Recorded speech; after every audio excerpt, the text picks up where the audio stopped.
So for those of you that are on my Instagram, you'd already know that these are blueberry bushes. We got my dad one for his birthday, and we planted our front landscape in them. And they look really nice. So we're just coming out here to the woods today to pull the taps out of our trees. Do you have the hammer? Yeah, I got the hammer. Because we got enough syrup and the buds are starting to come out. I'll show you guys some of the trees when we get down there. So we figured we'd come down here and pull them out, and then we're gonna try and do a little bit bigger scale next year, but we're glad we got to learn how to do the whole process this year. And now we know basically what we're doing. So 3 years ago, me and Allie planted these mushroom plugs. If you can see them in there, there's one, there they are.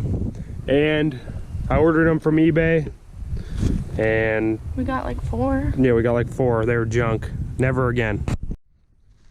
eBay shiitake mushrooms are a no-go. Here I'll get a little close-up on the tree. The buds coming out. The tree's got honestly a good amount of growth on it.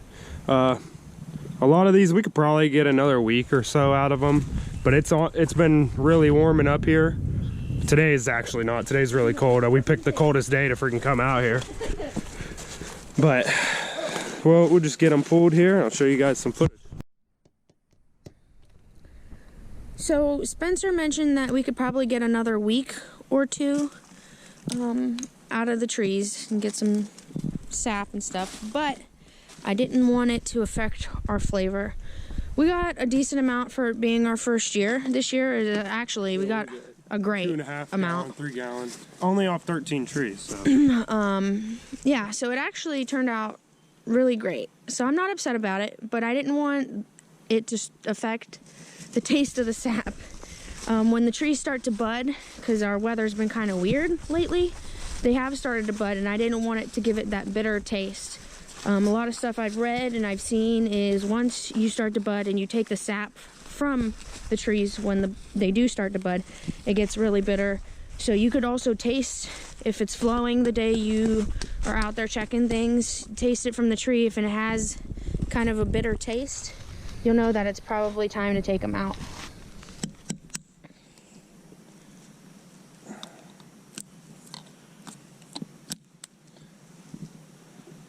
Okay, yep. Now you gotta be careful with these plastic ones. Have you seen that? When you use the claw, sometimes you can tear them up like that.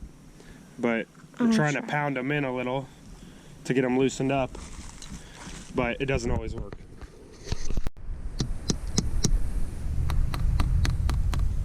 Loosen her up.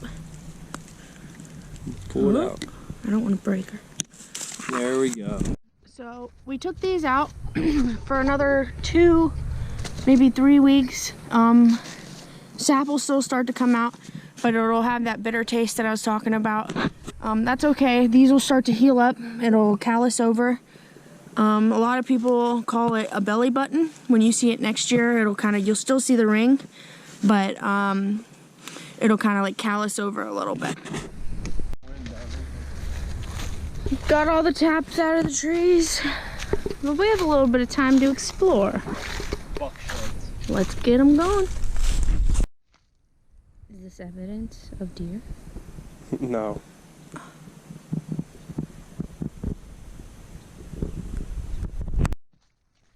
Deer trail?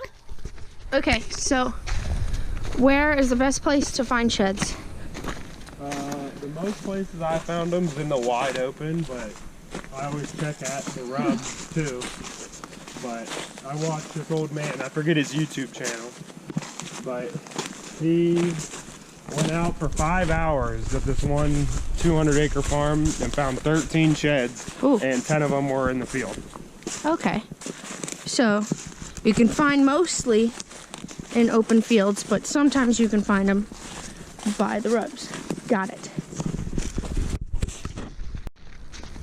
So I don't know if you can see it. This is like an older rub. We're gonna try to find a newer rub for you guys. Hunters, scavengers. There's some more older ones. We're looking for some new ones. 3 in a row. And there's paths. We know they come down here.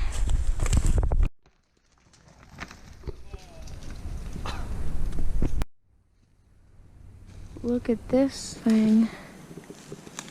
It's huge. This is probably the biggest maple we have here. I don't think we could reach our arms around it. Here, see if you can hold it. No, not even close. I made it to here. Where were you? Oh, geez. Yeah, we're way far apart. It looks smaller in the camera, though. But this is the biggest maple in our woods. In these woods, this is like our deer heaven. There's tracks everywhere. I always catch them down here when we come down to get sap, too. I'll show you guys some fresh rubs here. Here's some fresh ones. Don't see any sheds yet, though, so we're going to keep on. There's another new one. Figured I'd show I found this little beauty at work yesterday. Well, no sheds today, and I think I'm gonna call it quits for this video. Just kidding. I really thought we would end up finding one for this video magically, maybe in these woods, but it's only about a half acre to an acre of woods. We checked a little more than that, maybe an acre and a half, but we didn't find anything. Just some rubs, so they're down there somewhere. But hopefully someday we find it.